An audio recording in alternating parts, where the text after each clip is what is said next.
So everybody has left except Hamlet and Polonius, and they all left because the king rose and seemed to be upset.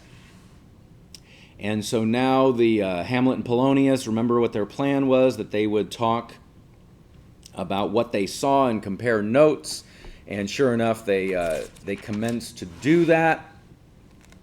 And they now say, Hamlet now can say, oh, good Horatio, I'll take the ghost's word for 1,000 pounds, right? So we can trust the ghost. And Horatio noticed it, and just as it was about the talk of poisoning, right? And that's when it all happened.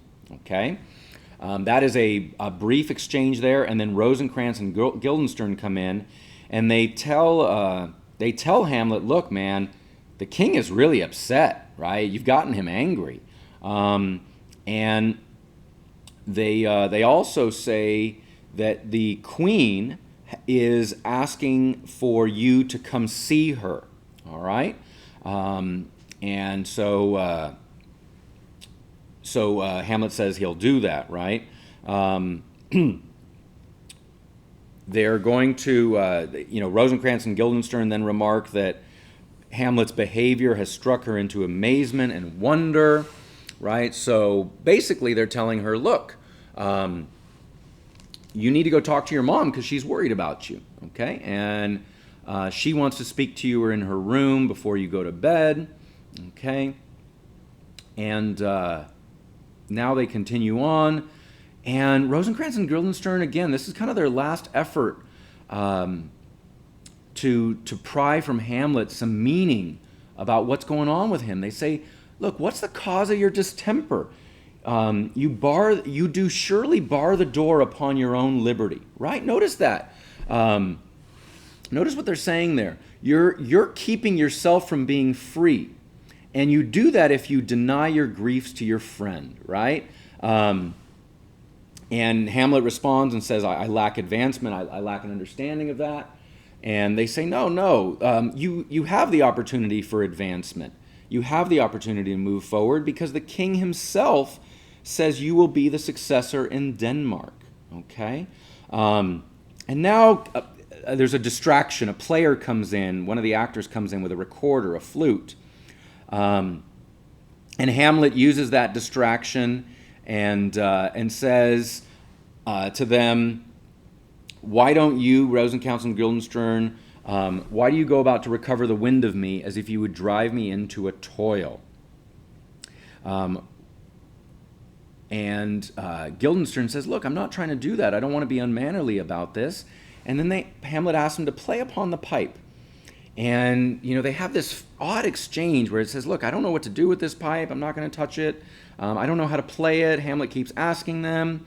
And then he says, it's as easy as lying. Whoa, that's an interesting suggestion there from Hamlet.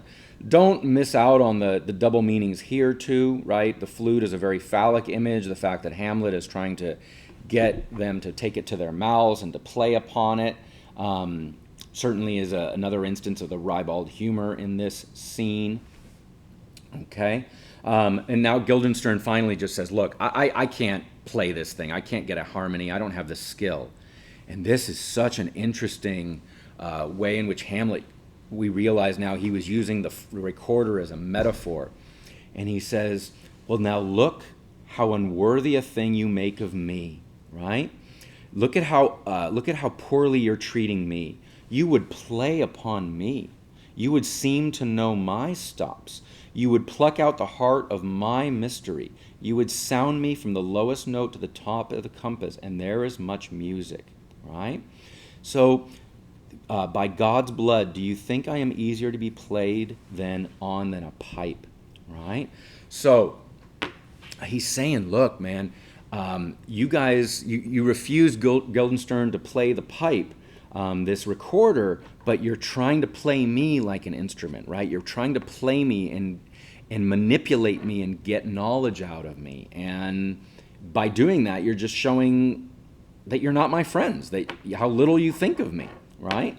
So he says to them finally, call me what instrument you will, though you can fret me, you cannot play upon me. That's a great pun there from Hamlet. God, I love this guy's wordplay, right?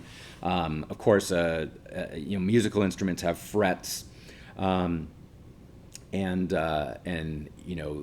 you can also fret in the sense of to be worried, and so Hamlet's playing on that meaning.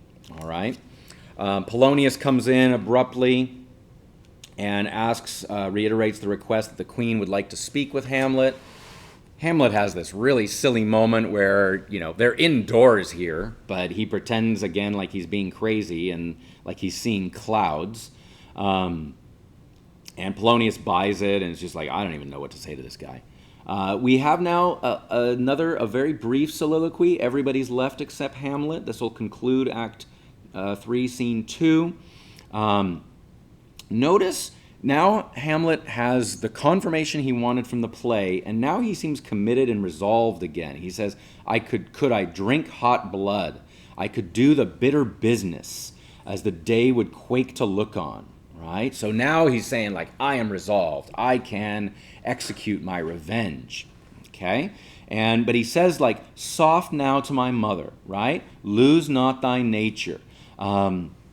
He says, let me be cruel, but not unnatural. I will speak daggers, but use none, right? This is another instance where Hamlet seems most comfortable using words as his method of attack rather than any violence. He doesn't want to attack his mother violently, but he does want to use words as daggers into her soul.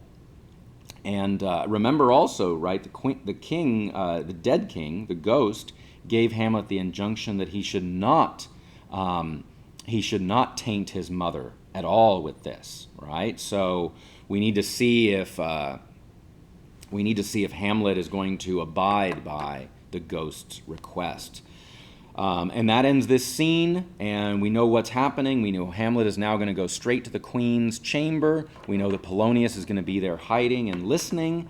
But the play within a play worked. It got the response that Hamlet was hoping for, and so now he seems to have his epistemic certainty that that current King Claudius in fact murdered his father. All right, let's pause there.